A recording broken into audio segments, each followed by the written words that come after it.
Today we will learn our first rag, that is राग Yemen. राग Yemen को राग कल्याण के नाम से भी जाना जाता है। इस राग की उत्पत्ति कल्याण थाट से हुई है। कल्याण थाट क्या है? जिसमें सारे शुभ स्वरों का प्रयोग होता है और मध्यम जो है वो तीव्र यूज होता है। ठीक है, अब ये जो है आश्रय राग भी है, क्योंकि जो नाम राग को दिया गया है वही नाम थाट का भी है। ठीक है, तो हो गया आश्रय राग। ठीक है, अब राग यमन जो है उसका वादी स्वर क्या है? वो है गा।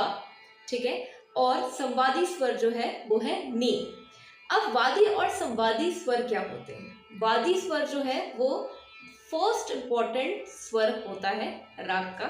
ठीक है, पहला महत्वपूर्ण स्वर। ठीक है, अब दूसरा जो संवादी है वो है सेकंड मोस्ट इंपॉर्टेंट स्वर ऑफ राग, द्वितीय या फिर दूसरा महत्वपूर्ण स्वर राग का। ठीक है, अब इसका जो है वो है गंधार और निषाद। अब आप देखोगे कि जो वादी और संवादी है, मतलब अब इम्पोर्टेंट स्वर हैं, तो इनको इम्पोर्टेंस भी ज्यादा दी जाएगी। अब ये जो राग है इसमें आप जब भी स्वर विस्तार करोगे या ये जो राग की बंदिशें हैं या जो स्वर समूह आएंगे वो इन दोनों स्वर के आसपास ही मिलेंगे। मतलब राग यमन के स्वर समूह में आपको गा और नी का प्रयोग जो है वो मिलेगा ही मिलेगा, क्योंकि these are the two important swar of raag. ठीक है, अब बात करते हैं हम इसकी जाति के बारे में। अब जाति क्या है? संपूर्ण। संपूर्ण राग में जो स्वर संख्या का प्रयोग होता है उसको जाति कहते हैं। अब स्वर संख्या मतलब कि कितने स्वर जो हैं वो यूज हो रहे हैं एक राग में। जाति जो है वो 3 तरीके की है, मतलब 3 प्रकारों की है, जो कि है औड़व, षड़व और संपूर्ण। अब औड़व का मतलब है ऐसा राग जिसमें 5 स्वरों का प्रयोग हो रहा है, षाड़व जिसमें 6 स्वरों का प्रयोग हो रहा है, और संपूर्ण मतलब 7 स्वरों का प्रयोग हो रहा है। ठीक है, दैट्स इट, क्लियर। अब बात आती है इसका गायन समय क्या है। हर एक राग का एक निर्धारित गायन समय है। ठीक है, अब राग यमन कौन से टाइम पे गाया जाता है? तो वो है रात्रि का प्रथम प्रहर। ठीक है, अब आइए इसके न्यास के स्वरों के बारे में जानते हैं। व्हाट इज न्यास? न्यास मतलब जिसपे हमें ठहराव लाना है, ऐसे स्वर जिसको हमने ठहराव से गाना है, उस पर थोड़ा सा रुकना है एज कंपेयर टू अदर स्वरस। अब न्यास के स्वर क्या है राग यमन के? तो वो हैं सा, रे, गा, पा और नी। सा और पा सप्तक के पिलर्स हैं। ठीक है, ये 2 स्वर ऐसे हैं जो कि बहुत ज़्यादा इंपॉर्टेंट हैं।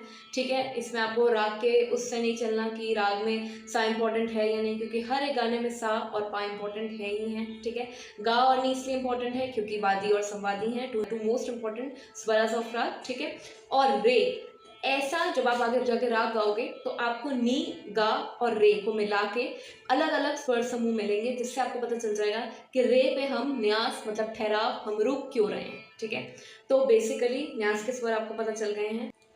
अब हम करेंगे इसका आरोह और अवरोह। ठीक है, आरोह और अवरोह किसी भी राग का हो वो आपको एक राग की पहचान करवाता है, उसका स्वरों की लगावट के बारे में बताता है, बट पूरे तरीके से आप राग को तब समझोगे जब आप उसका स्वर विस्तार करोगे, क्योंकि ये बेसिकली आरोह और अवरोह किसी भी राग का हो वो एक स्केच है। ठीक है, कि आपको थोड़ी सी एक छाया मिल जाए, एक चलन मिल जाए कि राग जो है वो किस तरीके से कौन से स्वरों के आसपास घूम रहा है। ठीक है, और अभी हम इसके आरोह अवरोह के बाद पकड़ भी करेंगे।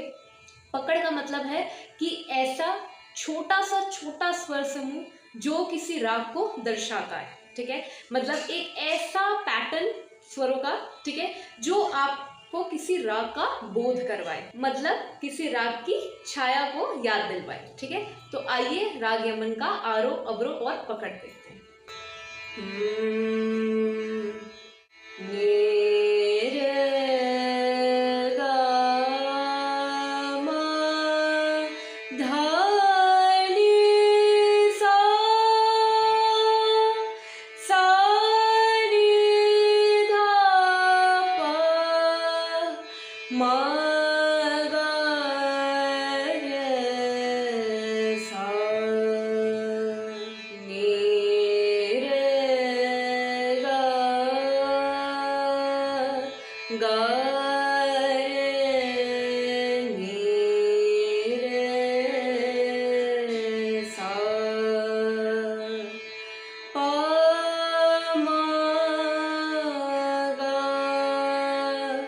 गा रे नी रे सा। आई होप कि आपको ये लेसन समझ आया होगा। नेक्स्ट वीडियो में हम और अच्छे से समझेंगे राग यमन के बारे में। Till then take care and do subscribe my channel. Thank you so much.